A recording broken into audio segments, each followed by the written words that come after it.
Muy bien. Buenas noches a todos y a todas. Muchísimas gracias por su presencia esta noche. Mi nombre es Josué Arrieta Solís. Soy miembro de la Junta Directiva de la Asociación Costarricense de Ingenieros Ambientales, ASIAM. Quiero dar un agradecimiento a CITEC, al Colegio de Ingenieros Tecnólogos, por la logística y el apoyo que nos dio. Y desde ASIAM es parte de nuestra misión buscar maneras alternativas para fortalecer el ejercicio profesional de los y las ingenieras ambientales y también para reforzar ese conocimiento del día a día en diferentes temas. Y por eso esta noche quisimos compartir con ustedes un poco la parte de patrimonio y arqueología. Entonces hemos pues llamado a esta charla Patrimonio Arqueológico en la Evaluación de Impacto Ambiental, como parte del reforzamiento de nuestra formación académica y también para que nuestro ejercicio cotidiano se fortalezca y podamos ser cada vez profesionales más integrales en diferentes áreas. Esta noche nos acompaña la máster Caterina Coronado de Franco. Ella muy amablemente se ofreció a darnos esta noche un poco de todo el conocimiento que ella maneja y demás. Entonces, pues la tenemos afortunadamente esta noche. Caterina es gestora ambiental y sociocultural. Ella realizó sus estudios en la Universidad de Costa Rica, donde obtuvo los títulos de bachiller en antropología y licenciatura en arqueología. Más tarde, Caterina se especializó con una maestría en gestión cultural por la Universidad Abierta de Cataluña. Cuenta con más de 15 años de experiencia como gestora arqueológica, social y cultural, y ha desempeñado proyectos relacionados con la gestión ambiental en organizaciones públicas y privadas, entre ellas el Instituto Costarricense de Electricidad, el Instituto Costarricense de Acueductos y Alcantarillados y otras empresas. Dentro de la gestión ambiental cuenta con experiencia demostrable en todas las etapas de la evaluación ambiental, así como la implementación y seguimiento de medidas ambientales en proyectos de remodelación y construcción de escuelas, condominios, caminos, hidroeléctricas y acueductos. Sin más, yo le doy la palabra a Caterina para que ella nos comente todo lo que trae para esta noche. Recordarles que, bueno, estamos grabando la sesión para que quede en nuestro canal de YouTube. Las preguntas y comentarios pueden hacerlas a través de la sección de chat que tenemos habilitado y yo voy a estar leyéndolas y vamos a repasarlas al final de la sesión y ahí podremos estar comentando y demás. Muchísimas gracias, Caterina, toda suya la palabra. Buenas noches a todos. Primero agradecerte a vos, Josué, y agradecer también a la Asociación de Ingenieros Ambientales por esta oportunidad y bueno, y este acercamiento que considero que es muy importante hacia los gestores ambientales que no siempre tenemos las oportunidades, ¿verdad?, de interactuar con todo tipo de profesionales, en este caso con la parte arqueológica, que yo sé que es una de las menos vistas tal vez dentro del ámbito y que les genera muchas incertidumbres a la hora de realizar los estudios, ¿verdad? Que lleven a cargo, tal vez como regentes ambientales. Sin más, no sé si comenzamos entonces la presentación y espero bueno, que poder responder todas sus preguntas. Las preguntas sí las haremos, las estaría respondiendo una vez que haya concluido la presentación y con mucho gusto quedo a sus órdenes. Muchas gracias, Caterina. Lo que me gustó también, perdón, antes de que inicie, que las personas inscritas tenemos variedad de profesiones, tenemos ingenieros, ingenieras ambientales, tenemos profesionales en gestión ambiental, tenemos también arquitectos, ingenieros civiles, por ahí vi también personas que trabajan en el sector turismo, en la construcción, entonces forestales también, entonces es muy variado pues la gama de profesionales hoy y de igual manera los lugares donde trabajan, porque tenemos desde municipalidades, tenemos constructoras, tenemos universidades, claramente agencias de turismo, tenemos personas del MINAE, tenemos de Senara, tenemos de CONAVI, en fin. Esperemos, bueno, que se sigan ahí añadiendo las personas, conectando todo suyo, Caterina. Perfecto, y bueno, qué dicha que hay tanta gente de distintas disciplinas. Es una de las cosas que a mí me ha gustado cuando trabajo en proyectos, cuando toda mi vida he trabajado en proyectos, y es una de las experiencias más enriquecedoras que uno puede tener, es estar al lado de otras profesiones. Entonces ya voy a comenzar.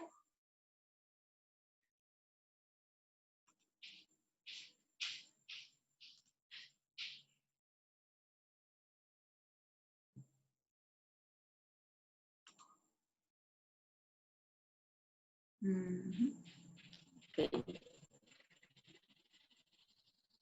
Bueno, la presente charla se denomina, ¿verdad?, Patrimonio Arqueológico en la Evaluación de Impacto Ambiental. Tenemos 3 ejes temáticos que nos van a estar dando nuestra guía conductora. Lo primero va a ser darles una pincelada de lo que es el patrimonio arqueológico, sus conceptos como tal, para que lo vayamos conociendo un poquito más.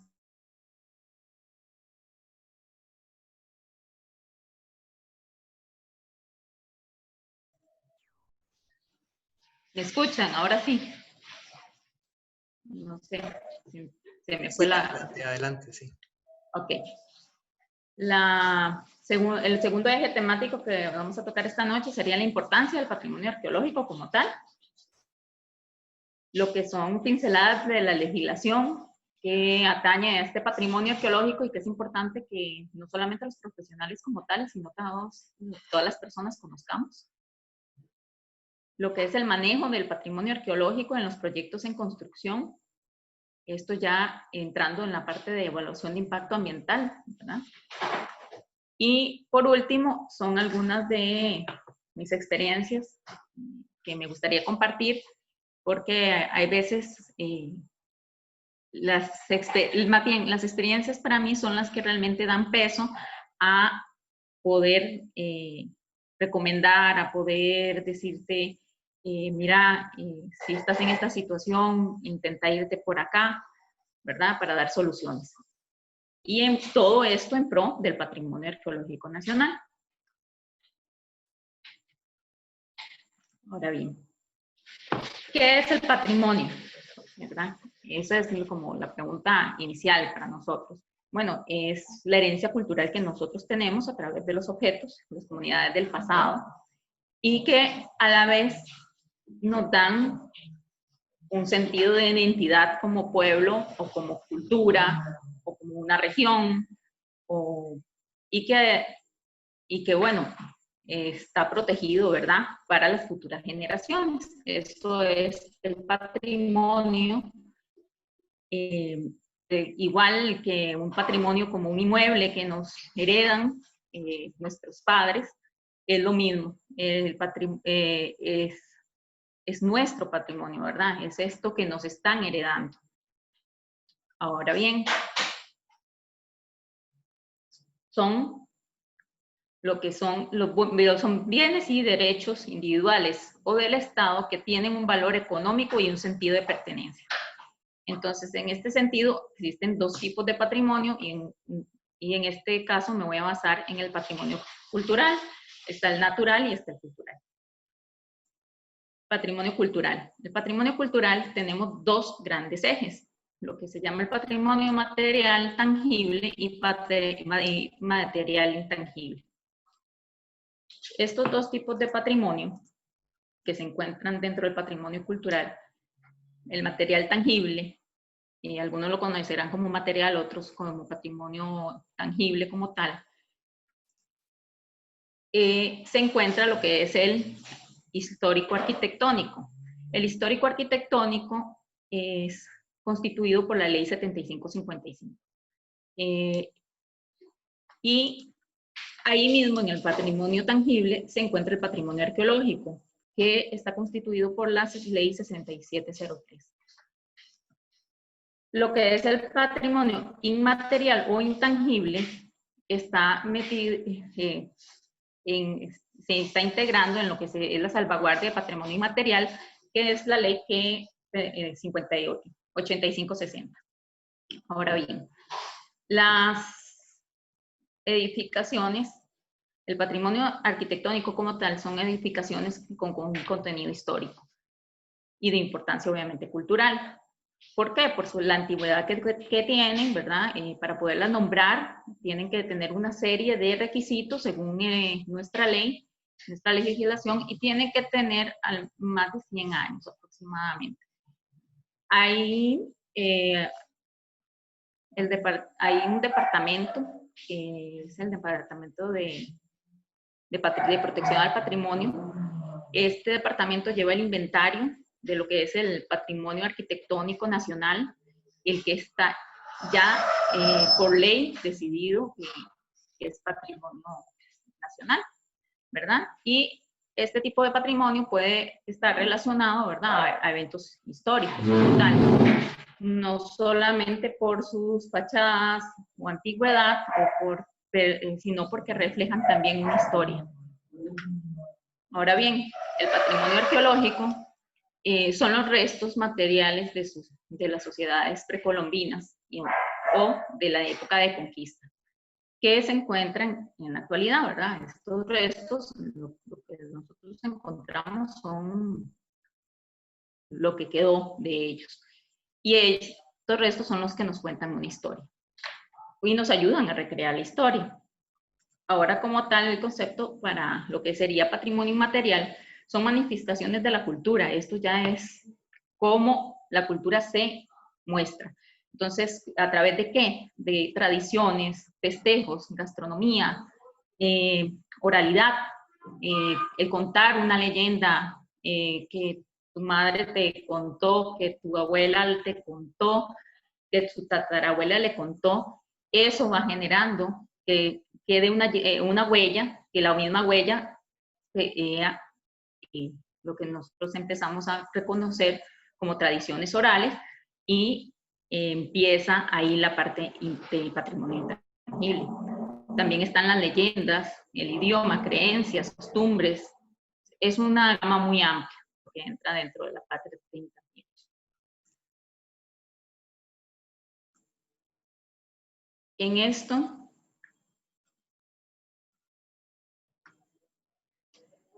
¿qué es la arqueología? Esa es la gran pregunta, ¿verdad? Bueno, es la ciencia que va a investigar el patrimonio arqueológico a partir de los restos materiales, como les había explicado, y busca la evidencia que van dejando los pueblos precolombinos. ¿Para obtener qué? Conocimientos acerca de la cultura y las formas de vida que ellos tuvieron. Este patrimonio lo constituyen bienes muebles e inmuebles, producto de las culturas indígenas anteriores o contemporáneas al establecimiento de la cultura hispánica en el territorio nacional, así como los restos humanos, flora y fauna relacionados con estas culturas. Esto es como se denomina patrimonio arqueológico dentro de lo que es la ley 6703, que es la de protección del patrimonio nacional arqueológico. Cuando hablamos de bienes muebles e inmuebles, les podrá parecer extraño, pero en la arqueología tenemos una gama de objetos que les voy a denominar indicios en esta ocasión. Y estos objetos lo que hablan es de los muebles, igual que como una casa, los muebles como si fuera un carro. Hay objetos arqueológicos que se pueden movilizar de un lugar a otro. Más adelante les puedo mostrar ejemplos. Y están los inmuebles, como podría ser los cimientos de una casa precolombina o de un cementerio precolombino, que esos no se van a movilizar de donde se encuentran. Ahora bien, para dar un contexto dentro de lo que es en nuestro territorio nacional, Costa Rica para los arqueólogos está dividido en 3 grandes regiones arqueológicas. Estaríamos hablando de toda la parte de Guanacaste y la partecita pequeña que pertenece a Punta Arenas. Esto sería la región arqueológica de la Gran Nicoya. Todo lo que es Valle Central, del lado del Pacífico y de la vertiente atlántica, de la región central y vertiente atlántica, que también integra lo que sería San Carlos, Los Chiles y toda esta zona. Después tenemos lo que sería la región Gran Chiriquí, que esta es la zona sur del país. hasta pegar con Panamá. Esto tanto vertiente atlántica como vertiente pacífica. Estas grandes regiones responden mucho a los distintos tipos de evidencias arqueológicas que se van encontrando por las distintas características que tienen estas evidencias. ¿Qué es un indicio arqueológico? Bueno, son estos objetos que fueron hechos en la época precolombina, pueden estar fabricados de un sinfín de materiales, hueso, roca, jade, oro, barro, pintura, tener distintas formas, pueden ser muros, estructuras, casas, talleres, tumbas, plazas, vasijas, acueductos, herramientas, grabados en roca, bueno, entre otros, ¿verdad? Aquí vienen una serie de ejemplos para que ustedes tengan claro a qué me estoy refiriendo. Bueno, tenemos huesos, en Costa Rica se encuentra osamenta, a pesar del tipo de clima y de suelo con el que nos encontramos, sí podemos encontrar esqueletos. Normalmente lo que se encuentra son restos de fémur, de cráneo y dentadura. Estos son los huesos más fuertes y más duraderos y que se preservan más. Lo del resto de la osamenta cuesta más encontrarla. Y eso es como un dato para que ustedes sepan de que en alguna excavación puede salir osamenta, aunque no es lo más común debido a la acidez de nuestros suelos y la humedad y el tipo de clima en el que nos encontramos. Después tenemos oro, el oro que hicieron nuestros ancestros. Es un oro que tanto se exportó, por así decirlo, por medio de intercambios, trueques que se hacían, así como lo fabricaron acá. Y muchos tienen figuras zoomorfas, ¿verdad? Que son las figuras de animales estampadas en lo que sería el oro como tal. Después tenemos lo que nosotros los arqueólogos les llamamos la lítica. La lítica son todo los objetos que están hechos en roca.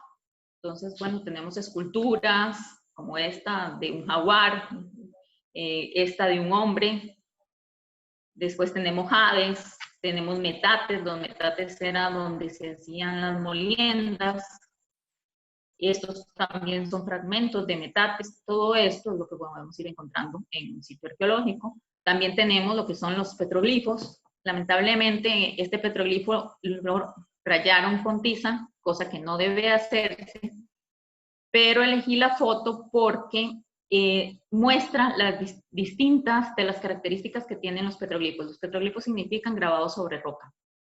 Si logran ver acá, en esta zona, hay un mono, en esta zona hay un oso perezoso, aquí hay caras, cruces, aquí hay personas. Hay un sinfín de símbolos que ellos manejaban y que para ellos era importante el esfuerzo y de dejarlos plasmados. También tenemos lo que son las esferas.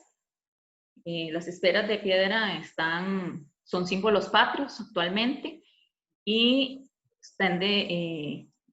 son parte de nuestro patrimonio y son parte de los sitios que fueron denominados ante la UNESCO como Patrimonio de la Humanidad. Las esferas en sí no son lo que fue denominado como Patrimonio de la Humanidad, sino los 4 sitios específicamente en la zona sur de nuestro país, que es donde se encuentran las esferas, los que fueron denominados Patrimonio de la Humanidad. Ahora bien, tenemos lo que son las cerámicas. La cerámica en distintos lugares las llamarán tiestos, fragmentos de cerámica, fragmentos de vasijas, de tinajas, todo el mundo le dice de distintas formas. Bueno, en la cerámica podemos encontrar figuras de seres humanos, combinaciones de figuras humanas que serían antropomorfas o antropomorfas dentro de lo que son las decoraciones de las vasijas. Estos son sellos. Los sellos se utilizaban para pintar la piel de las tribus o de las civilizaciones precolombinas. tenemos lo que son las vasijas también más rudimentarias, las que se utilizaban más para la alimentación, para la cocción de los alimentos y la preparación de los mismos. Y también tenemos otro tipo de vasijas que son más decoradas dependiendo de las épocas en las que nos encontrábamos, en de las que pertenecen ellas, ¿verdad? Después están también un tipo de vasija que era utilizada para que era muy simbólica de tipo ceremonial. Pero lo que más nos encontramos es esto. Estos son los fragmentos y tiestos cerámicos que nosotros nos encontramos casi en todo lado.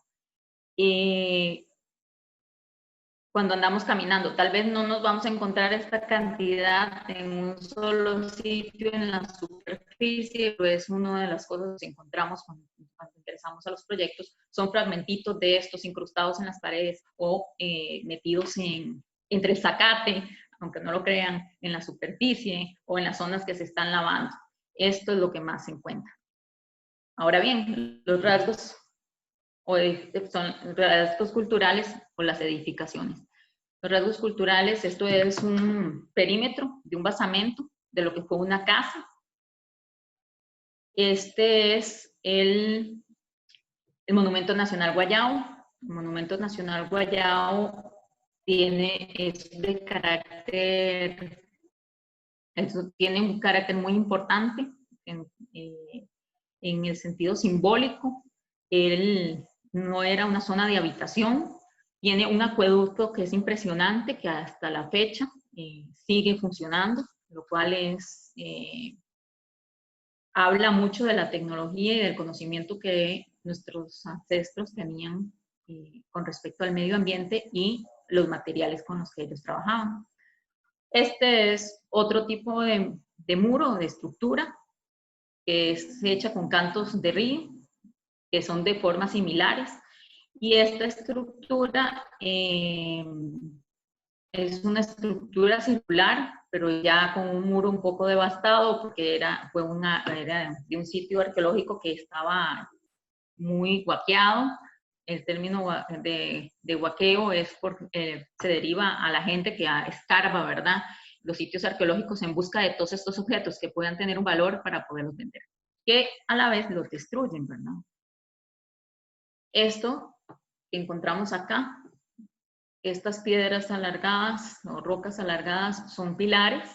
Los pilares normalmente los encontramos en zonas que delimitan cementerios o zonas de ritual, que son muy importantes. Si ven al fondo, van a encontrar parte del sitio arqueológico, pero esta parte corresponde a una vivienda actual que utilizó parte de los cantos del sitio arqueológico. Y después tenemos tumbas. Esta es una tumba de cajón que, bueno, en este caso el Museo Nacional la excavó y estaba todo el cuerpo de la persona intacto, y si logran ver, tiene todo lo que son sus ofrendas funerarias.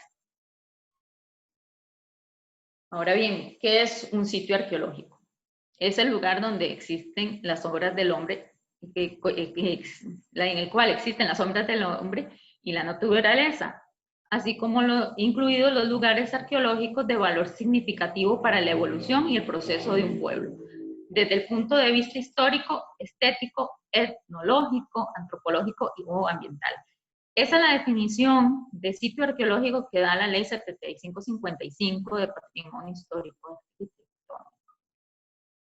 El sitio arqueológico, a grandes rasgos, es el lugar donde se encuentra cualquier indicio arqueológico. Por más pequeño que sea, ese lugar va a ser un sitio arqueológico. Como puede ser mucho más grande. Aquí no tenemos sitios arqueológicos monumentales en el sentido como pensar en pirámides, pero sí hay sitios arqueológicos muy importantes, grandes, que constituían aldeas que estaban conectadas unas con otras por medio de calzadas, de caminos, y que tenían toda una organización muy compleja ya a nivel social, en el momento de que se da la conquista o la colonia, como se le ha llamado históricamente. Ahora bien, la importancia del patrimonio arqueológico. La evidencia arqueológica es única, finita e irrecuperable. Todos los que hemos trabajado con evaluación de impacto ambiental saben que estos términos también responden a lo que es la evaluación, ¿verdad? Como tal, de los impactos. Ante esto, es por eso que se protege este patrimonio. La evidencia arqueológica, ¿qué es lo que nos va a permitir? Reconstruir la historia o la prehistoria, porque historia es lo que se conoce como los documentos ya escritos. Entonces, bueno, es lo que, como nosotros vamos a reconstruirlo a través de estos objetos que encontramos en los sitios arqueológicos, por eso se le denomina también prehistoria. Nos permite responder nuestra identidad cultural como país y también nos permite comprender el entorno y la tecnología que se desarrolló en el pasado, ¿verdad? Todo esto que les mostré no se podría haber hecho o no lo habrían podido construir, no habrían podido construir sus casas, sus viviendas con tanto conocimiento en dónde las ubicaban, porque tenían, sin haber tenido un conocimiento total de su entorno y de la tecnología. ¿Por qué? Porque ellos tenían claridad de cómo hacer un fogón de tal manera que les permitiera fundir el oro y darle formas como las que pudimos ver. Tenían claridad del entorno para poder saber en dónde localizar sus viviendas sin que se les inundaran. Tenían también sabían de la tecnología como para poder hacer sus herramientas y qué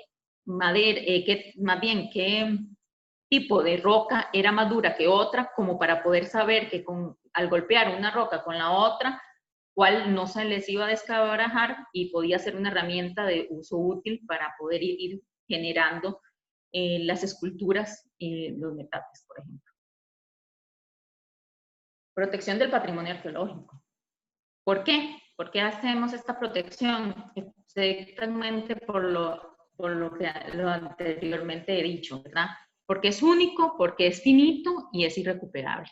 Cada sitio arqueológico no es igual a ningún otro. Es finito porque quienes ya lo hicieron ya no lo van a volver a hacer.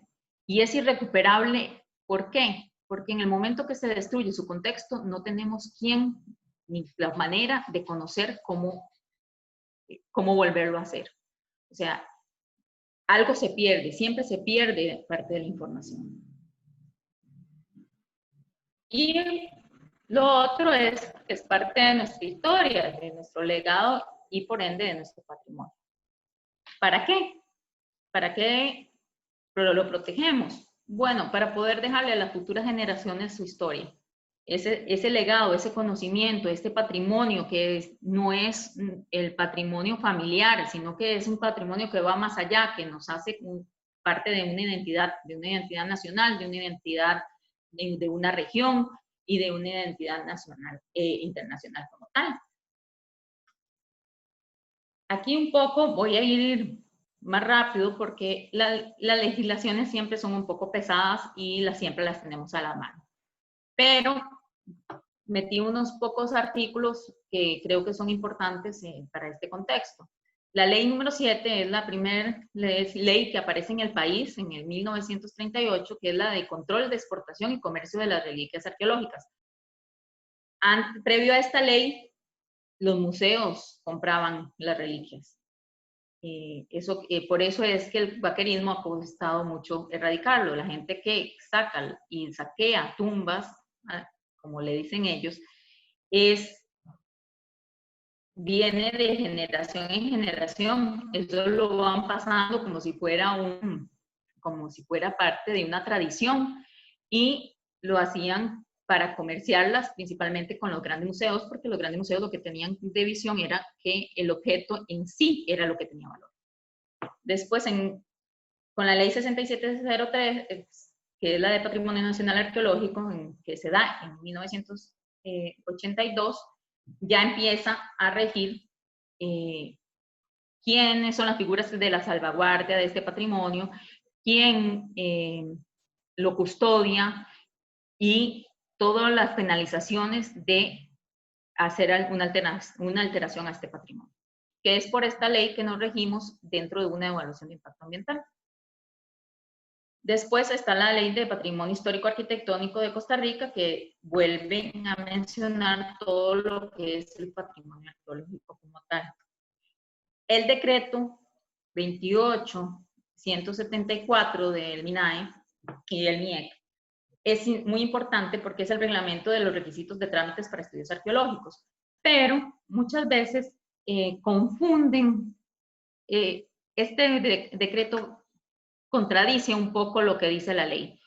Y entonces es importante que les quede claro de que ante de cualquier decreto priva lo que diga la legislación.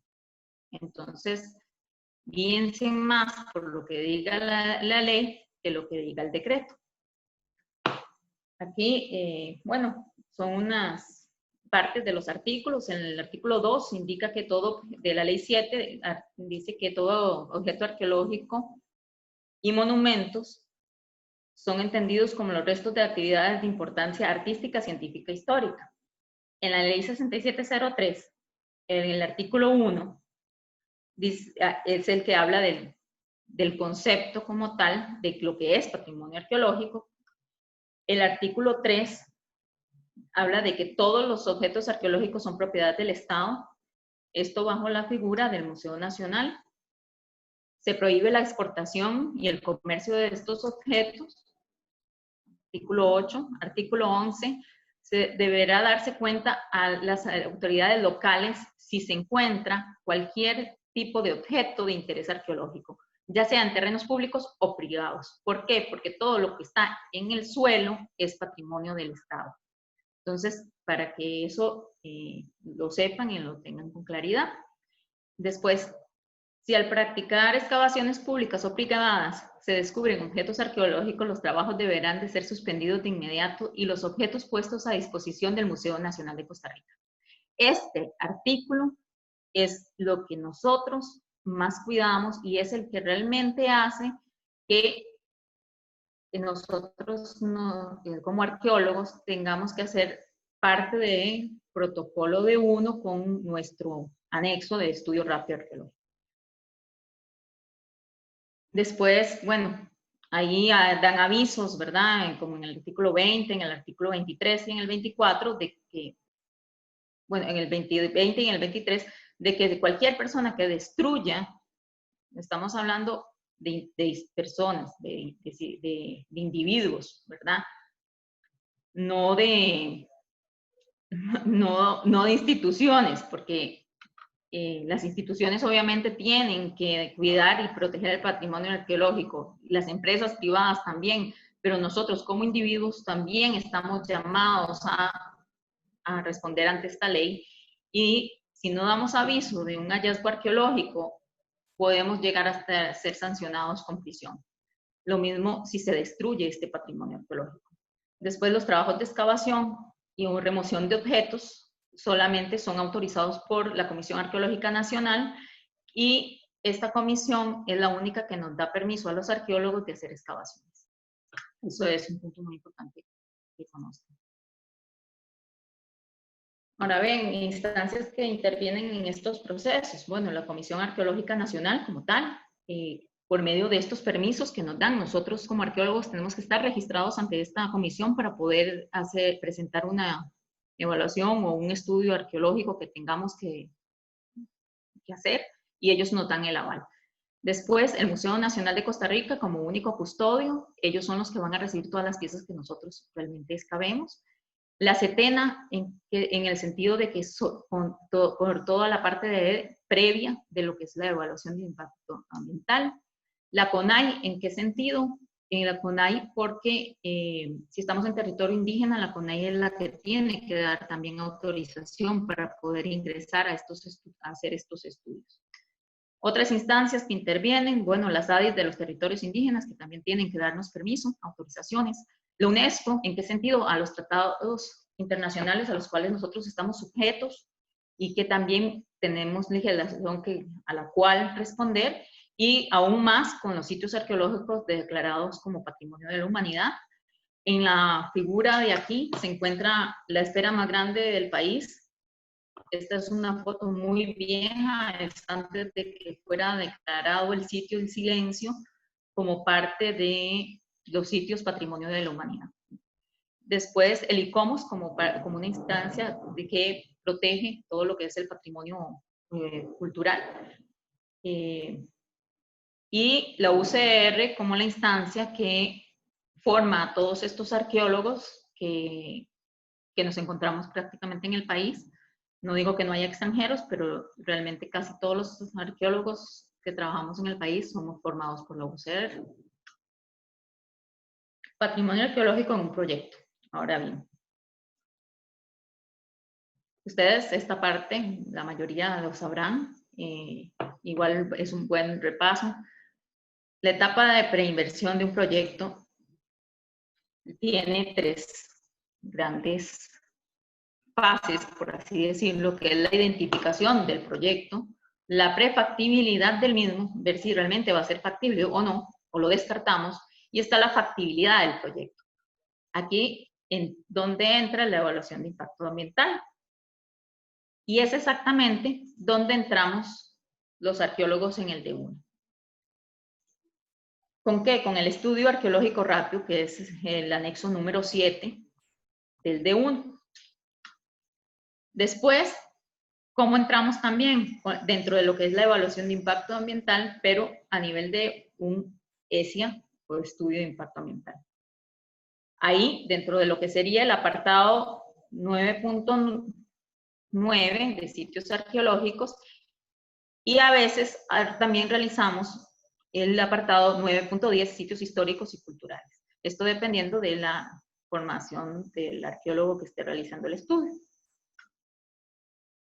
También tenemos lo que es el D2, ¿verdad? Dentro de lo que es el EIA. En el D2 nosotros no intervenimos del todo, ¿verdad? Ahí nosotros no realizamos trabajos. Ahora bien, en la etapa de inversión, ¿qué es lo que hacemos los arqueólogos? Que es la etapa donde ya se ejecuta un proyecto. Bueno, nosotros le damos seguimiento a las medidas ambientales. Es el seguimiento ambiental del plan de gestión ambiental y social. A partir de esa aplicación de las medidas de control ambiental que se hayan generado, ya sea en un D1 o en un ESIA. Ahora, tenemos la etapa de producción. También puede ser que tengamos que intervenir en la que es operación y mantenimiento, dando un seguimiento ambiental. ¿Cuándo? Cuando se dan recomendaciones después de la construcción de haber dejado un área arqueológica en específico en la parte del jardín, que eso le podríamos llamar reservas arqueológicas, y entonces, ¿cómo le damos seguimiento a ese cuidado de ese lugar? Y esto generalmente sucede cuando se dan construcciones muy grandes, ¿verdad? Que así lo permitan, y que también el tipo de evidencia arqueológica así lo amerite. Requisitos y procedimientos del patrimonio arqueológico en una evaluación ambiental. Tenemos el D1, ¿verdad? Nosotros lo que hacemos es o una certificación donde indica que la certificación después de una visita al sitio, que no es necesario hacer más estudios arqueológicos, que ahí no es necesario ni siquiera hacer un estudio arqueológico por las características del lugar. Y después está, como tal, lo que sería el formulario de evaluación arqueológica rápida. Cuando trabajamos con el formulario, nosotros lo que tenemos que hacer es, bueno, hacer toda la revisión del sitio como tal, del sitio de obra, en este caso, para no confundir los términos, de donde se va a construir la nueva obra, donde se va a hacer ese cambio de uso de suelo, y podemos dar varias recomendaciones. Entre ellas es no realizar trabajos arqueológicos, porque no se ameritan, hacer supervisión de movimientos de tierra o hacer una evaluación arqueológica. En última instancia, puede ser que a lo que se dirija sea un rescate arqueológico, si el proceso no se da bien. Cuando se da un rescate arqueológico es muy complejo y es muchísimo más caro para los proyectos. Entonces, lo ideal es poder darle todo este seguimiento dependiendo de las recomendaciones que se hayan generado, más si son los regentes ambientales los que llevan este seguimiento, porque son los que van a darle el seguimiento, repito la palabra, a lo que son las medidas de control ambiental. Y esas recomendaciones van a estar como parte de esas medidas de control ambiental. Si esto no se maneja bien, puede ser que entre un rescate arqueológico. Este es el formulario que nosotros utilizamos. Esto es una base. Tiene información muy básica en general de la obra, el tipo de obra, necesitamos saber, tenemos que poner datos como la ubicación, en qué hoja cartográfica se encuentra, el área total del proyecto y el área de impacto directo del proyecto. A nosotros nos importa mucho el área de impacto directo porque es exactamente en el suelo donde se encuentra y donde se va a impactar directamente, donde se podría encontrar el sitio arqueológico, ¿verdad? Después, si hubieron en algún momento movimientos de tierra, muchos de los lugares donde a mí me han tocado, bueno, la mayoría de los lugares donde yo he tenido que trabajar han habido algún tipo de movimiento de tierra previo. Y eso no quita que no hayan sitios arqueológicos presentes. También, bueno, tenemos que el apartado ya meramente de lo que se hizo en el terreno durante la visita de inspección y si encontramos materiales, los tipos de materiales que se encontraron a nivel arqueológico y si nosotros estamos registrando un sitio arqueológico. Y si también hay sitios arqueológicos cercanos que nos puedan estar dando un indicio de que podría en ese terreno también haber evidencia arqueológica en el subsuelo que no lo estemos viendo. Aquí habla de un poco de la densidad y ¿qué es lo que pasa con este formulario? Este formulario nosotros al mismo tiempo lo que hacemos es muchas veces un informe adjunto. A veces no se hace el informe porque ya el formulario se acaba en el momento que uno dice que no se requiere más estudios arqueológicos. De hecho, aquí están casi dentro del mismo formulario casi todas las opciones que nosotros tenemos de recomendaciones a emitir. El formulario como tal, dentro de lo que es UNESIA, o sea, el formulario, el que nosotros hacemos, este mismo arqueológico rápido, también se hace en los estudios de impacto ambiental cuando el estudio de impacto ambiental tiene que entrar directo, ¿verdad? Uno hace el de uno como parte de un mero trámite, pero tiene que hacerse el estudio arqueológico rápido siempre. Se genera la línea base y dentro de nuestra línea base, bueno, se hace un trabajo bibliográfico, hacemos trabajo de campo, hacemos identificación o no de sitios arqueológicos, tanto de los que están regados cerca, que pueden ser potencialmente afectados por las construcciones, o los nuevos sitios arqueológicos que nos vayamos a encontrar en el área de impacto directo, que es la que nos preocupa, ¿verdad? Como arqueólogos. Los impactos. Vemos los impactos, hacemos nuestras medidas de control ambiental y que pueden ser una evaluación arqueológica como tal, una supervisión de movimientos de tierra, un rescate arqueológico o un traslado de los objetos de gran tamaño. Objetos de gran tamaño me puedo referir a una esfera, me puedo referir a un petroglifo, que podrían ser trasladados de un lugar a otro para poder mitigar un poco el impacto que va a haber sobre el sitio arqueológico. El trabajo de campo en arqueología, ¿en qué consiste? Para que, a grandes rasgos, nosotros hacemos una inspección, que es que es la gira de campo como tal. Esta no requiere permisos de ningún tipo, ¿verdad? Solamente el permiso del propietario del terreno para poder ingresar, ya sea que esté a nombre del desarrollador o de una persona física. Después está la evaluación.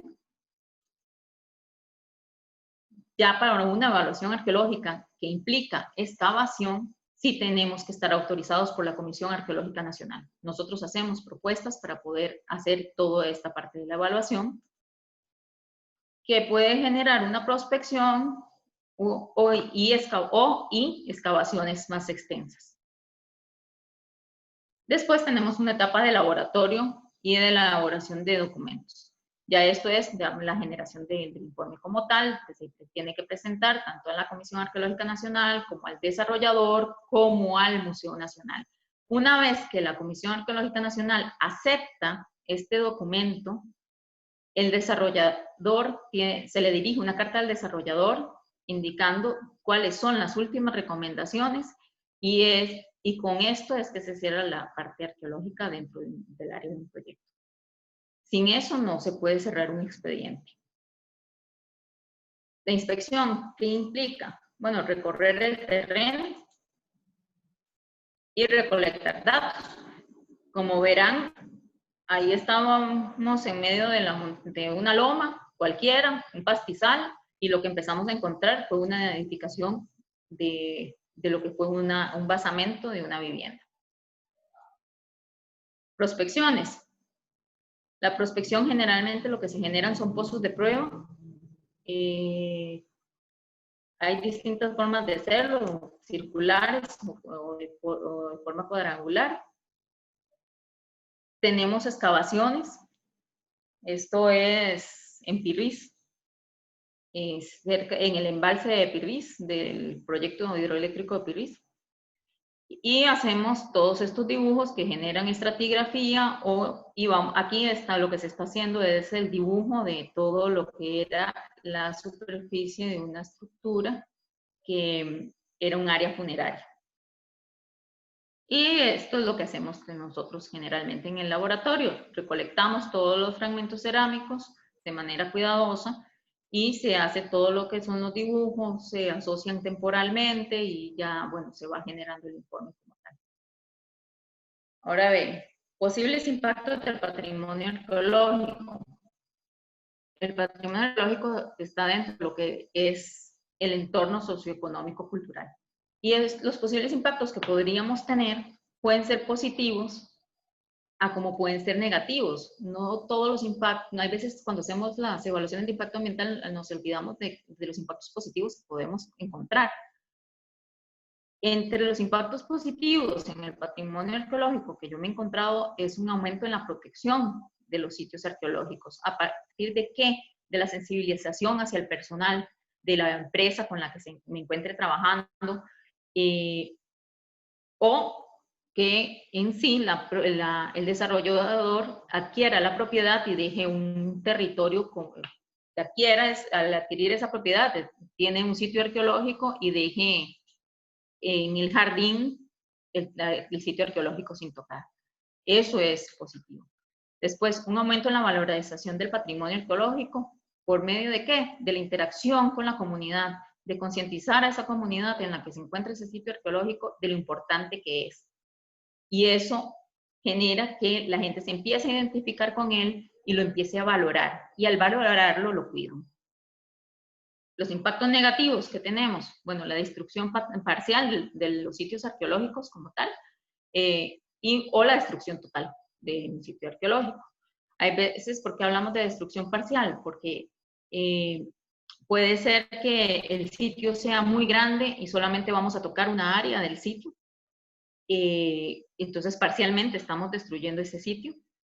O puede ser que necesitamos toda el área del sitio, ¿verdad? Arqueológico, y para la construcción que se va a generar. Y ahí estaríamos generando una destrucción total. Posibles medidas de control ambiental. Bueno, como ya dije, estamos en el entorno socioeconómico-cultural. Las medidas de control del patrimonio arqueológico son la supervisión de movimientos de tierra. Esto es muy recurrente. Siempre que hay una sospecha de un indicio arqueológico presente en una obra, se va a mandar a supervisión de movimientos de tierra. La evaluación arqueológica como tal, que ya les expliqué, y la capacitación de personal del desarrollador. Esta capacitación es por lo que había indicado, para sensibilizar sobre el tema, para que ellos en el momento, para que hagan cumplir la ley, porque si en el momento en que encuentran un sitio arqueológico no dan el llamado de aviso, estamos incumpliendo la ley. Y eso es grave ante una denuncia. Y quien responde ante eso normalmente es el ingeniero que está a cargo de la obra. La divulgación del patrimonio arqueológico en las comunidades. Hay proyectos que son muy amplios, ¿verdad? Y entonces se trabaja mucho con las comunidades y eso implica, ¿verdad?, el hecho de que podamos divulgar sobre el patrimonio arqueológico y a la vez sensibilizar. Aplicación de estas medidas. Entonces, bueno, en la supervisión de movimientos de tierra, el arqueólogo debe de estar presente antes de iniciar cualquier movimiento de tierra que se realice. Esto implica quitar la capa vegetal, porque un sitio arqueológico se puede encontrar tanto en superficie como en la primera capa húmica, en los primeros 10 centímetros del suelo, a como puede encontrarse a 2 metros de profundidad. Entonces, el arqueólogo tiene que estar presente. Una vez que el arqueólogo ha dicho que tiene que hacerse supervisión de movimientos de tierra, tiene que estar presente antes de que se realice, ¿verdad?, ese movimiento de tierra. Hay veces en distintas profesiones se entienden los movimientos de tierra como ya una excavadora, ¿verdad?, agarrando. Bueno, no, los movimientos de tierra pueden ser un drenaje.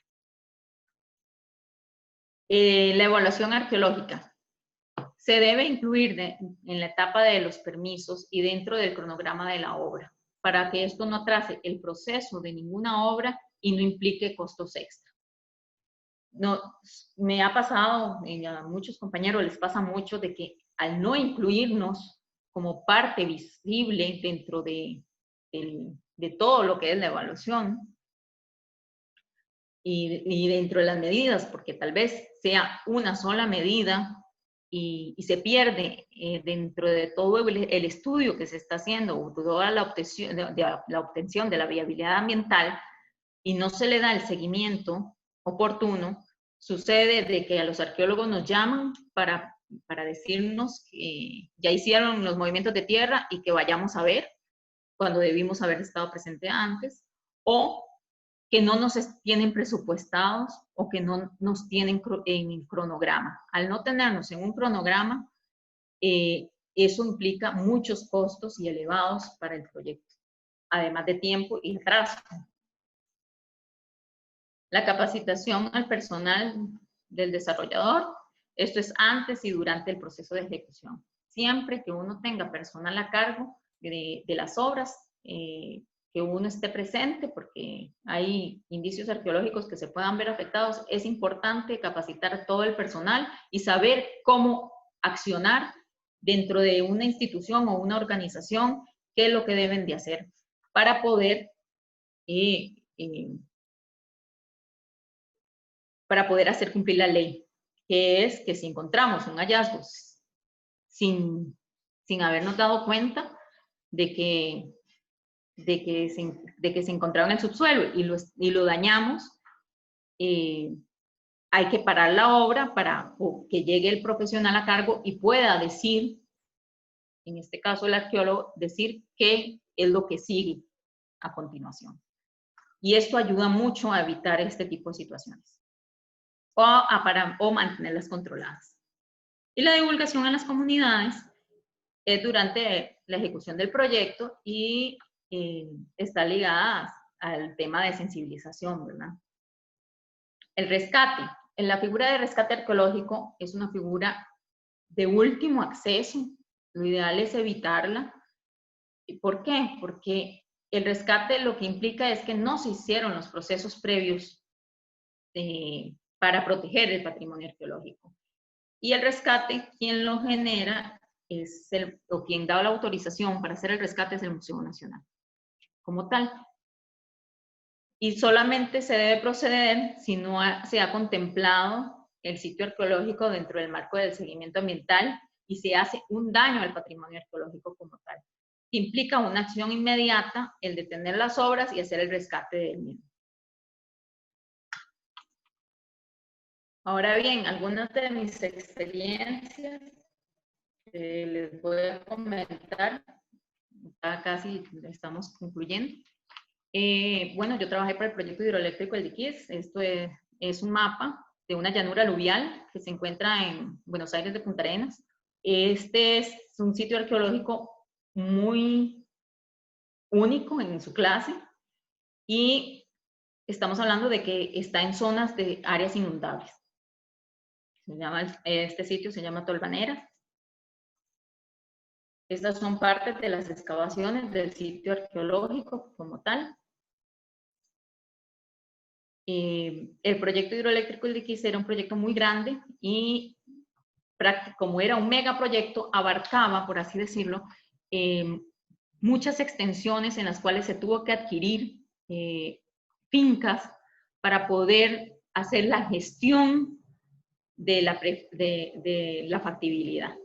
Entonces, prácticamente era como construcciones pequeñas que estaban ligadas a la factibilidad para poder generar ya la construcción del proyecto como tal.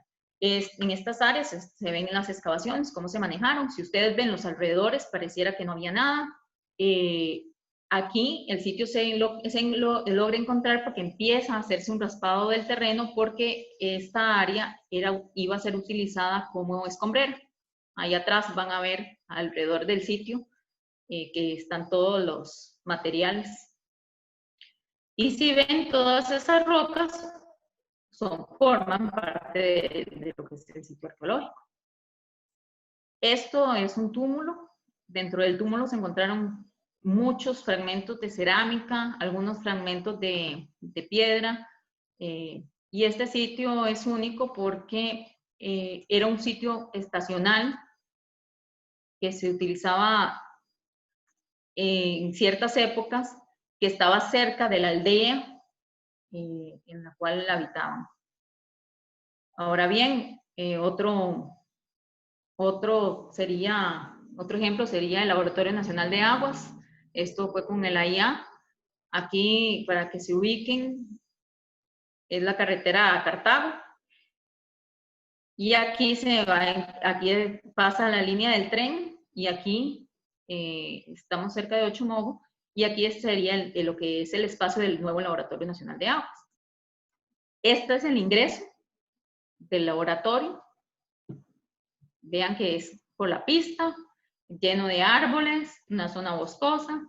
Este es el terreno donde se encontraba y esto es lo que nos encontramos en un área donde va a construirse el laboratorio. Esta área se dejó como área de reserva y lo que se ven aquí son tumbas de cajón. Ahorita no contabilizo cuántas, todo esto son tumbas. Entonces, son ejemplos un poco para que ustedes no piensen de que porque no se ve nada en la superficie no quiere decir que no haya nada bajo la superficie. Y ese cuidado es muy importante a la hora de hacer los movimientos de tierra. Aquí tenemos otro proceso, esto es en la UNA, en la Gunilla. Bueno, si ven, es un área totalmente construida cerca del río. Tenemos residenciales, tenemos calle, tenemos todas las instalaciones de la universidad como tal. Aquí en esta área se quitaron unas aulas y no obstante salieron fragmentos de cerámica en las cercanías de donde se va a construir. También tenemos el proceso de la universidad, ya este es el último ejemplo que les voy a dar, en la Universidad Latina de Costa Rica, donde se encuentran construyendo este edificio. En algún momento, cuando era todavía la Universidad Interamericana, lo que se planteaba era un parqueo en esa zona, y se hizo el parqueo. Todos estos que ven aquí son puntos para la ampliación de ese parqueo, y estos puntos son pozos de prueba que se realizaron, y estas son excavaciones más a profundidad. Estos son los pozos de prueba, parecemos topos cuando estamos haciendo evaluación, y esto es un rasgo arqueológico que nos encontramos a 2,5 metros de profundidad. En la superficie casi no se observaba nada, no habían casi materiales, y esto es un entierro como tal. Estas son las ofrendas funerarias, aquí no habían rasgos de esqueletos. Esto es parte de lo que nosotros conocemos como una tumba de cajón, o de botella, perdón, una tumba de botella. ¿Por qué? Porque lo que hacían era que en la superficie iban excavando un círculo, por así decirlo, lo iban profundizando y se iban ensanchando para hacer la bóveda. Entonces, por eso se le llaman tumbas de botella. Esto, también el piso estaba a 2,5 metros de profundidad. En la superficie yo no voy a encontrar esta concavidad. Necesito hacer las pruebas, ver todo el contexto para poder y revisar bien el terreno para poder detectar este tipo de tumbas. Al final lo que nos encontramos, aquí era donde se encontraban las ofrendas, aquí es el rasgo 2, que es el que vieron anteriormente, y aquí lo que había era un piso lleno de fragmentos cerámicos, que no necesariamente era una tumba, sino que más bien era como un basurero, lo que nosotros denominamos basurero, que es donde se encuentran todos los fragmentos cerámicos o de fragmentos de lítica. Muy probablemente estaban relacionados a la persona que fue enterrada en esta fosa, o pertenecían a esa persona. Bueno, con esto yo concluyo mi presentación. Espero haber abarcado todos los temas a cabalidad. Con mucho gusto quedo a disposición para todo lo que serían sus preguntas. Es un tema muy, muy amplio que podemos, o sea, que cuesta mucho abarcar en este tiempo que teníamos, pero bueno, para mí ha sido un gran placer. Josué, si querés, comenzamos con las preguntas. Muchísimas gracias, Caterina. Pues de mi parte, genial. La verdad es que está muy, a pesar de que es, como usted dice, muy poco tiempo, en esto que usted habló, la verdad que abarcó mucho y nos deja muchas pues, ideas, herramientas y demás. Voy a comentar unas preguntas y demás que surgieron durante su intervención. Yo primero consultar, ahí usted mencionó al CONAI y al ICOMOS. No sé si nos dice qué significan los acrónimos y un poquito las funciones, por favor. Claro. La CONAI es la Comisión de Asuntos Indígenas en Costa Rica. Ellos son los que representan todos los territorios indígenas en el país. Nosotros tenemos una legislación muy robusta que protege a los territorios indígenas como tal, que los crea, y si nosotros necesitamos ingresar a un territorio indígena para hacer algún tipo de construcción, siempre se va a tener que pedir permiso o tiene que intervenir de alguna u otra manera la CONAI, igual que la Asociación de Desarrollo de los Territorios Indígenas. No sé si esto ya responde tu pregunta.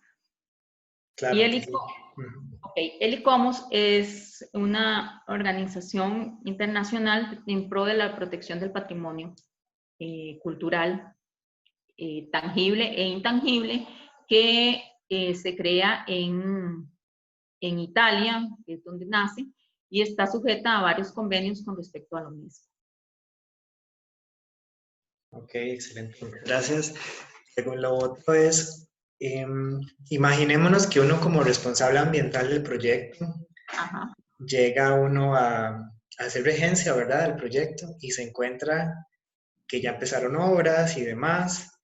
Y resulta que el estudio arqueológico rápido nos había pedido o recomendado hacer una supervisión de movimiento de tierras o hacer una valoración más profunda, un rescate y demás. Resulta que como regentes llegamos y nos damos cuenta que no se hizo. ¿Cuál sería su recomendación o cómo deberíamos nosotros en calidad de regentes actuar en este caso? Ahí son varias líneas que pueden generarse. La primera es hablar con el ingeniero a cargo y explicarle lo grave que es la situación. ¿Para qué? Para que pare la obra inmediatamente y consigan un arqueólogo. Eso es lo primero. ¿En qué tanto? Por una cuestión de costos, ¿verdad? Porque una obra implica costos. Por una cuestión de cumplir la legislación nacional, porque puede ser sancionable. El ingeniero que esté a cargo, aunque uno no esté exento de la ley, nunca va a estar exento de la ley, aunque no la conozca. Entonces, el peso de la ley puede caer sobre él y generalmente es sobre el ingeniero a cargo de la obra. Ustedes como regentes, eso es lo que tienen que advertir, que, bueno, que no se hizo el proceso debido y que tienen que llamar al experto en arqueología, darle los antecedentes, intentar recoger todos esos antecedentes previos que se tengan, porque muchas veces llaman a un arqueólogo para un D1, pero no es el mismo arqueólogo el que hace después el proceso de las medidas de control ambiental, y lo agarra otro, o lo agarra otro, y eso quita una línea temporal de lo que se ha hecho en el lugar. Y es muy importante. Entonces, como regentes, ustedes pueden intentar tener toda esa información a mano para poder localizar a un arqueólogo que les diga y los vaya guiando de qué se puede hacer. Porque a veces uno llega al sitio y bueno, sí, ya excavaron, ya no hay nada que hacer, ya uno no puede decir más y hace el informe para la regencia ambiental indicando tal cual. O sea, ya los movimientos de tierra estaban dados, y aquí lo que se encontró es que sí pudo haber indicios arqueológicos que se vieron alterados o no habían indicios arqueológicos que se pudieran ver alterados. Y eso tiene que ir dentro de los informes de regencia ambiental que ustedes presentan ante SETENA como responsables ambientales. Excelente. ¿Qué pasaría si en el D1 no se valoró eso?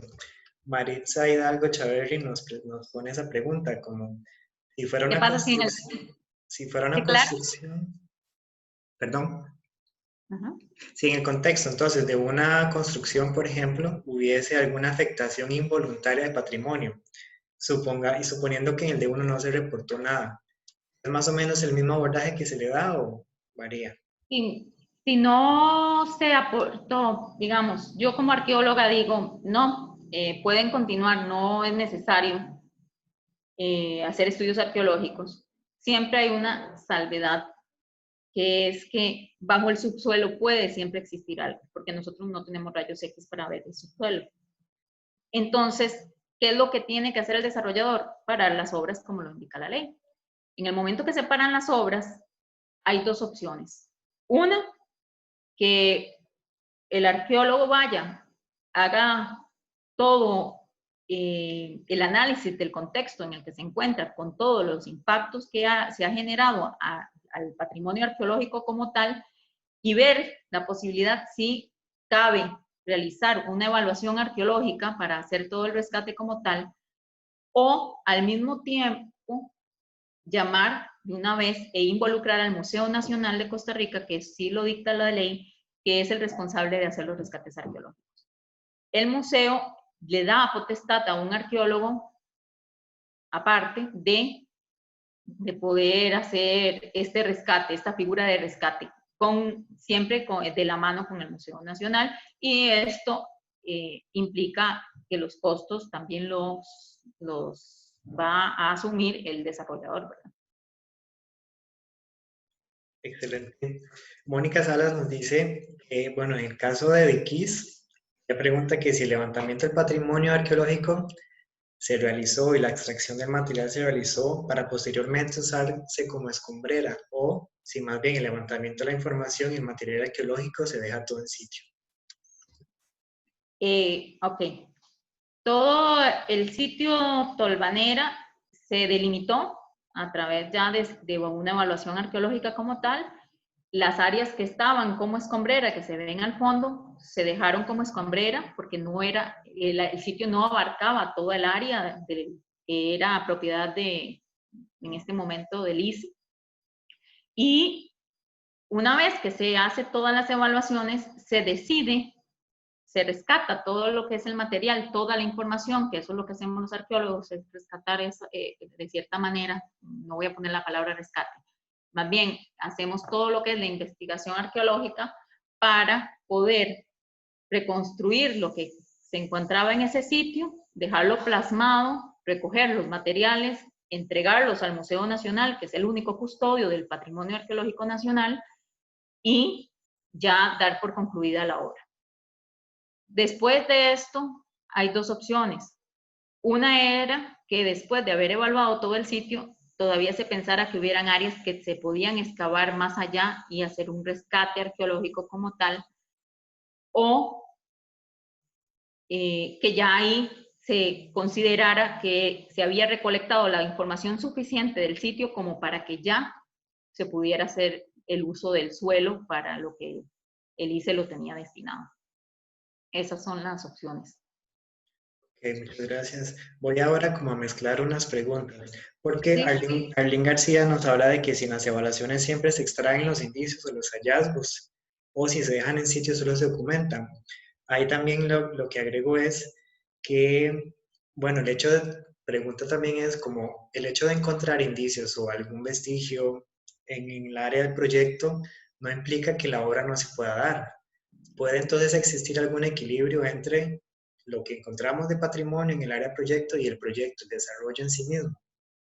sí, claro. De hecho, por eso es que se hace todo este tipo de trabajos. Los trabajos se hacen de previo para que el proyecto se pueda llegar a desarrollar. Eh, Son muy pocos los sitios arqueológicos que han sido intervenidos por ya a través de evaluaciones arqueológicas, excavaciones ya en forma, que no se haya permitido desarrollar la obra sobre ellos. Y para contestar la otra parte de la pregunta, ningún indicio arqueológico se deja que se haya excavado. Hay veces sí se hace una muestra del sitio, no se excava el sitio completo, sino que se excavan ciertas áreas del sitio. De forma representativa, se utiliza la estadística para eso. Y se hace la excavación, se recuperan los materiales y esos son los materiales que se mandan al Museo Nacional, inventariados, contabilizados y, bueno, custodiados, de hecho, y tienen que después, ya uno da aviso a la Comisión Arqueológica Nacional, al cerrar el expediente, en ese momento, cuando se cierra el expediente, dentro de la Comisión Arqueológica Nacional, o la propuesta que se está trabajando, lo que se hace es que ya el desarrollador puede hacer uso libre del área, sin ya importar lo que quede ahí, bajo suelo. Si hay otra parte, por eso es que se hacen todos estos estudios, ¿verdad? Porque lo que busca realmente el hecho de que la arqueología esté integrada dentro de los estudios de impacto ambiental es poder rescatar y de alguna manera fielmente el contexto de una área arqueológica como tal. Y no evitar el desarrollo del país, ¿verdad? Porque si no tendríamos demasiadas áreas arqueológicas en el país. Costa Rica está plagado, no se imaginan la cantidad de sitios arqueológicos que se encuentran en el país registrados y la cantidad que no hemos encontrado todavía. Claro, me imagino, tenemos una historia muy rica. Y de ahí también, pues el principio de desarrollo sostenible, ¿verdad? Cómo convivir, cómo progresar manteniendo todo este patrimonio. Y Así es. ahí agrego entonces otra consulta. ¿Cuál sería la diferencia desde su perspectiva entre análisis que se pueden realizar en el gran área metropolitana versus zonas costeras, donde todavía hay mucho terreno que no se ha impactado, que no se ha urbanizado, versus acá en la GAM que cerca del 100%, ¿verdad? Está urbanizado? Entonces, me imagino que los procesos de ustedes varían o son más intensos o son más superficiales en ciertos lados del país. ¿Eso es así o cómo es? Eso depende del contexto en donde te encontres, ¿verdad? Porque depende del contexto en que te encontres, así puede ser en los indicios arqueológicos que vayas a presentar. Eh, También está muy relacionado a las áreas arqueológicas que les expliqué al inicio. Tienen distintos tipos de edificaciones, distintos tipos de entierros, distintas maneras y lugares preferibles para localizar los sitios arqueológicos y su uso, ¿verdad? El uso que se le daba a ese contexto arqueológico que nos estamos hallando. En la gran área metropolitana, aunque no lo crean, por más alterada que esté, encontramos sitios arqueológicos debajo de una casa. Podemos encontrar un sitio arqueológico perfectamente intacto debajo de una casa. ¿Por qué? Porque los cimientos no llegaron a dañar la superficie. Podemos encontrar un sitio arqueológico, tumbas debajo de una carretera. Estamos hablando de épocas en las cuales no se hacían estudios de impacto ambiental, donde los arqueólogos no hacían todo lo que era la inspección. Ahí lo importante es, por ejemplo, que si se va a trabajar sobre una carretera que ya existe y se cree que puede haber una alteración de sitios arqueológicos en ese sentido, o debajo de estructuras que estuvieron durante muchos años previo a que se generara la ley y que nosotros estuviéramos integrados también dentro de todo lo que es la evaluación de impacto ambiental, cabe siempre la posibilidad de que haya un sitio arqueológico debajo de los cimientos. Entonces, por ejemplo, les di el ejemplo de la Universidad Nacional. En la Universidad Nacional, ¿qué es lo que pasa ahí? Yo no tengo que estar presente mientras que quitaban las aulas, ¿verdad? Pero obviamente ya es un área alterada. Y eso no implica de que no hubieran fragmentos cerámicos alrededor. Hay un sitio arqueológico muy cercano a todo lo que es la Universidad Nacional y que se extiende por varias propiedades, no solamente por la Universidad Nacional, sino por varias otras propiedades cercanas y circundantes. Y este sitio arqueológico es un sitio arqueológico bien antiguo y no quiere decir de que no se pueda estar alterando por partes, ¿verdad? Porque nosotros, una cosa es el área que puede cubrir un sitio arqueológico que puede ser muchísimo más grande que nuestra área de proyecto, que puede ser mucho más pequeña y que además puede ser que esa área de proyecto tenga un proyecto aquí, otro a 100 metros y estemos dentro del mismo sitio arqueológico. Y los dos proyectos estén impactando ese sitio arqueológico. Hay veces ese tipo de información la logramos cotejar a tiempo dentro de lo que es la base de datos orígenes del Museo Nacional de Costa Rica. Ellos son los que nos tienen todos los datos de los sitios arqueológicos que se encuentran registrados. Entonces, hay veces nosotros nos podemos dar cuenta de que alguien más está trabajando el mismo sitio o está muy cerca del sitio arqueológico de donde nosotros nos encontramos y que puede estar siendo alterado también. Esto es para ver un contexto más general de lo que sería el patrimonio. Siempre hay que tener mucho cuidado en lo que son las grandes áreas, como la GAM, en las áreas constructivas. En las áreas más abiertas, rurales, igual tenés que tener cuidado porque puede ser que te encontres los indicios en superficie, pero van a ser más probable que te los encontres bajo superficie. Y ahí es donde es más complejo, ¿verdad? Es más complejo porque no los estás viendo, no logras observarlos a nivel superficial, entonces ahí sí necesitas, si tienes dudas por el contexto en el que se encuentran, en las unidades geográficas en las que se encuentran, ahí lo ideal de forma preventiva es hacer un estudio un poco más profundo para poder ir a hacer docateos que te permitan ir visualizando qué es lo que hay en el subsuelo. Okay. Para ya después continuar, ¿verdad? Genial. Y en ese sentido, Cintia Díaz nos pregunta también qué otros casos fueron encontrados en Guanacaste, con los que usted haya trabajado ahí. Mira, en Guanacaste hay de todo. En Guanacaste, a la par de las iglesias, te encontrás sitios arqueológicos. En Guanacaste, en los arrozales, te encontrás sitios arqueológicos.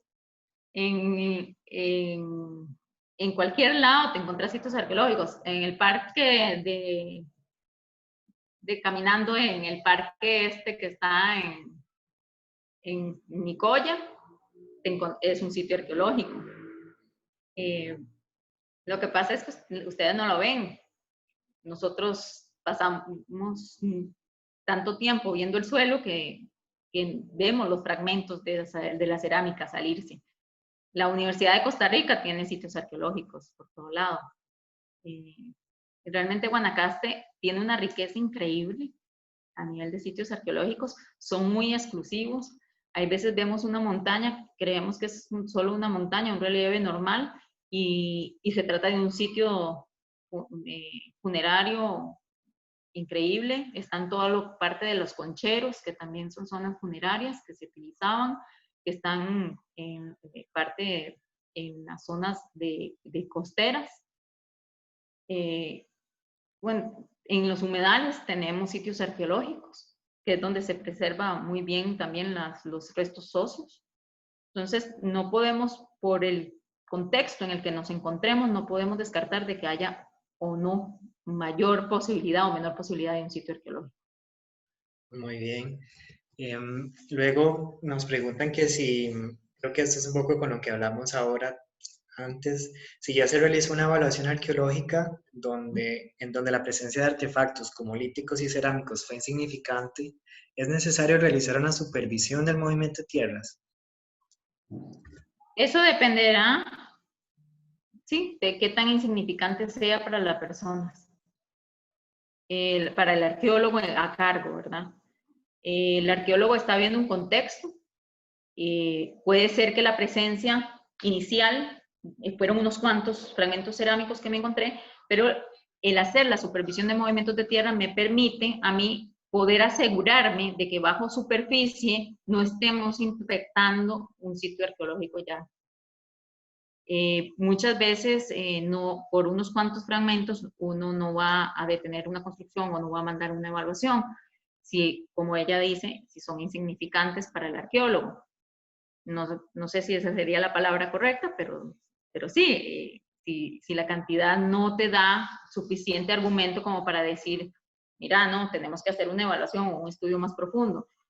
Entonces, por una cuestión preventiva, es mejor hacer la supervisión de movimientos de tierra donde hayan algunos fragmentos cerámicos para poder ya descartar definitivamente el hecho de que haya algo bajo superficie y que esos fragmentos cerámicos y líticos que apenas estaban viendo y deslumbrando en la superficie no sean más que la punta del iceberg en ocasiones, ¿verdad?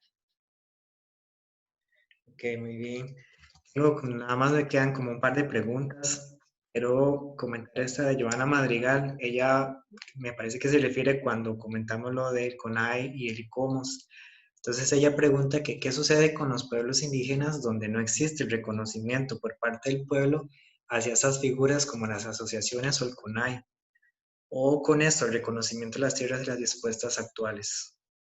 Ok, mira, en este caso son varias, es muy complejo toda esta temática.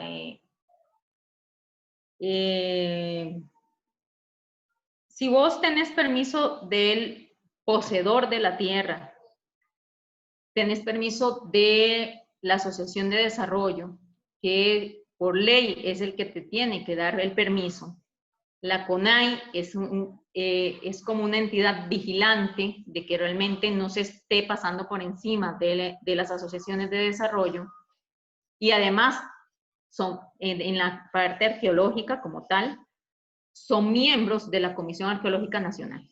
Entonces, si nosotros no llegamos con una propuesta de evaluación arqueológica a la Comisión Arqueológica Nacional sin la autorización del poseedor de la tierra y sin la autorización de la ADI correspondiente al territorio indígena, a nosotros la CAN nos revoca inmediatamente la propuesta de evaluación por el hecho de que el representante de la CONAI va a exigir que se tengan los permisos correspondientes. Además están por legislación estipulados.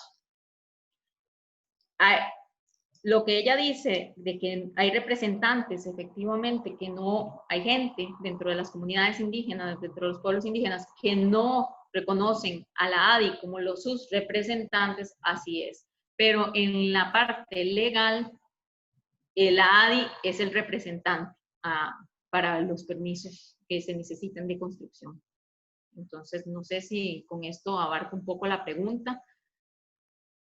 Sí, tal vez aclarar ahí un poco los cuidados que hay que tener en territorios indígenas, en territorios Ramsar, que son, ¿verdad?, que son humedales que estén ya estipulados como dentro de lo que es el Ramsar, dentro de lo que serían los sitios UNESCO. ¿Por qué? Porque toda esta legislación ya pasa a ser una legislación que va más allá de nuestras fronteras. Entonces, ellos pueden, por medio de los convenios internacionales a nivel legal, aducir que se está atropellando sus derechos, principalmente en territorios indígenas. Entonces, esto hace complica más las cosas, ¿verdad? Y hay que saber manejarlo. Hay que hacer un estudio fuerte, hay que unir muchas fuerzas en ese sentido de colegas, para poder ver la parte legal, la profundidad, cuáles son todos los requisitos, cómo se tienen que cumplir, cuáles se deben de cumplir antes de poder ya tener esa etapa de factibilidad lista para poder pedir una viabilidad ambiental. Y SETENA se cuida mucho ante eso, debido a muchos precedentes que se ha tenido. A mí me tocó, les comento un poco, ser testigo perito para el ICI en una demanda. Cuando uno como profesional lo demandan a llamar como perito es porque vos tenés el conocimiento técnico para poderle responder al juez que te está viendo en un contencioso administrativo, que es con las instituciones públicas, así como se tramita. Él te puede pedir como perito para que vos le respondas, porque tenés que responder siempre. Nuestra firma dentro de SETENA es una firma muy importante, porque tiene un peso legal muy importante. Los regentes ambientales que están aquí escuchando, cuídense mucho, porque el hecho de que su firma esté estampada ahí en un momento legal es lo que en sus informes, eso es lo que los va a respaldar a ustedes para poder evitar cualquier inconveniente que puedan llegar a tener y las responsabilidades que tengan. Ok, muy bien, excelente. Sí, nada más un último tema es también para los que son regentes, las personas regentes, porque a veces una cosa es una torre de apartamentos acá en San José, pero otra cosa es el proyecto hidroeléctrico Reventazón, por ejemplo, ¿verdad?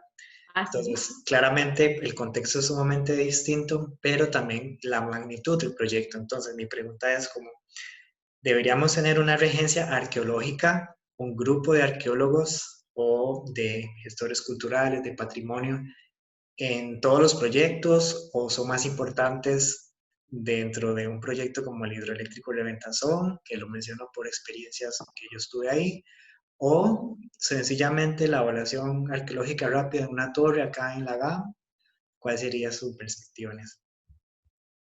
Creo que una regencia arqueológica va a depender del resultado de esa evaluación, ¿verdad?, que se hace con el estudio rápido arqueológico. En el tanto de que siempre que haya medidas de control ambiental propuestas, debe de haber una regencia arqueológica.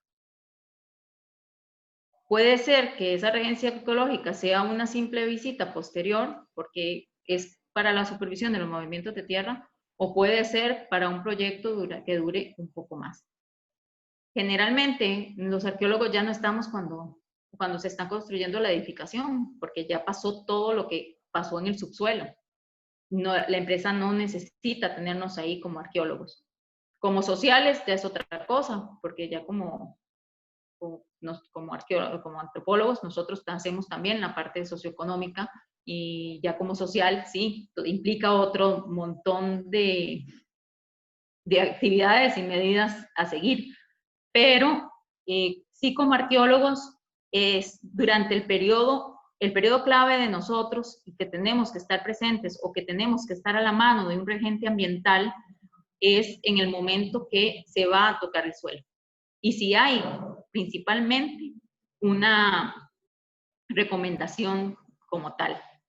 Yo actualmente trabajo para un acueducto que se está construyendo con una empresa privada, es un acueducto de la IA, y yo ahorita funjo como regente arqueológica y social del proyecto. Llevo las dos áreas, y esto es para que si en algún momento dado de la construcción de este acueducto, que es en total son como 110, 100 kilómetros lineales, aparece un inicio arqueológico que no haya sido detectado durante el D1, pueda hacerse el manejo arqueológico adecuado, pararse las obras, continuar en otra área, no detener el proyecto, darle el proceso al área arqueológica encontrada que se tenga que llevar a cabo, si son excavaciones, si es un rescate, la figura que competa ahí, y no parar el resto del proyecto. Ahí es donde nosotros entramos como figuras de regentes más en un tiempo largo, en un lapso más largo dentro de una construcción, ¿verdad? Muy bien, excelente. Yo antes de cerrar quería pedirles que si gustan poner su video para tomarnos una foto grupal y que quedemos en los registros de nosotros. A todos los que gusten, bienvenidos y bienvenidas. Mucho gusto a todos. Ya casi. Ok, si alguien más quisiera, si no, vamos a tomar. Voy.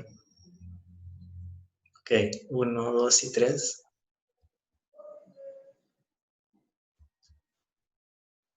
Alguien más se agregó, voy. Ok, listo. Caterina, quería, no sé, un mensaje final. Yo, pues, aparte de agradecerle, me parece importante que nosotros como profesionales en los temas ambientales incluyamos estos aspectos en la integralidad de nuestro ejercicio. Entonces, por eso de ahí la significancia de agregar esto en el tema de nosotros y tratar de fortalecerlo. Entonces, me parece que lo que se abordó va en esa línea de lo que se quería, y realmente ver cómo nos hacemos más sensibles ante estos aspectos que también son ambientales, y cómo incorporarlos, cómo protegerlos, cómo resguardarlos, ¿verdad? Así como usted lo mencionó. Entonces, muy agradecido por ese espacio. Bueno, muy agradecida yo por estar ustedes presentes, por invitarme. Creo que es un tema, bueno, a mí me apasiona, me gusta mucho, que sí hay que valorar muchísimas cosas, y lo importante aquí es trabajar de forma interdisciplinaria, ¿verdad? O sea, yo siempre he visto que con los años que realmente el trabajo interdisciplinario es lo más rico que uno puede hacer, y que es lo que va a generar una mejor respuesta ante ese balance que buscamos como ambientales o socioambientales, para decirlo y incorporarnos a nosotros, para que se pueda llevar ese balance del desarrollo, ¿verdad?, que se está generando con la protección de todos estos recursos, llámese patrimonio natural, patrimonio cultural, o de cualquier índole, ¿verdad? Y que se pueda ir de la mano para poder mitigar lo máximo posible lo que va a ser una afectación a posteriori, ¿verdad? Claro, por supuesto. A mí, bueno, ya robando minutos extras, a mí siempre me llama la atención cuando yo voy, digamos, a hacer regencias, por ejemplo, alguna piñera o algo así, de pronto en los estudios se dice que se encontraron vestigios o se encontraron indicios, ¿verdad? Yo siempre me tomo unos minutos dentro del proyecto durante la inspección y trato de irme a esos años donde estuvieron esas personas ahí y hacer un poco de reflexión bueno, ¿y qué veían ellas, esas personas en esos momentos? ¿Con qué estaban interactuando?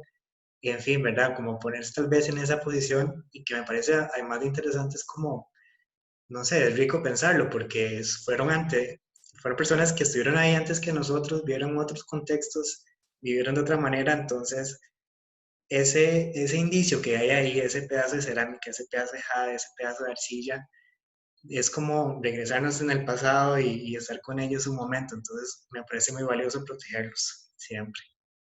Sí. Ese es el contexto que nosotros intentamos recrear y encontrar y buscar las respuestas de cómo vivían y de qué forma vivían. Y así hemos encontrado muchas respuestas muy interesantes, la verdad, de nuestra historia precolombina, que la hemos intentado ir cambiando.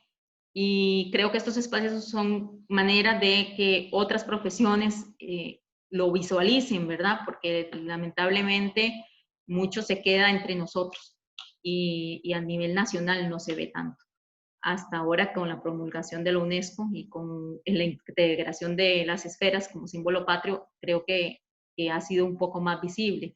Y los que se encuentran en todo lo que es evaluación de impacto ambiental, claro, toda esta parte, de alguna manera o de alguna pincelada lo tienen que ver, y más los que son regentes ambientales.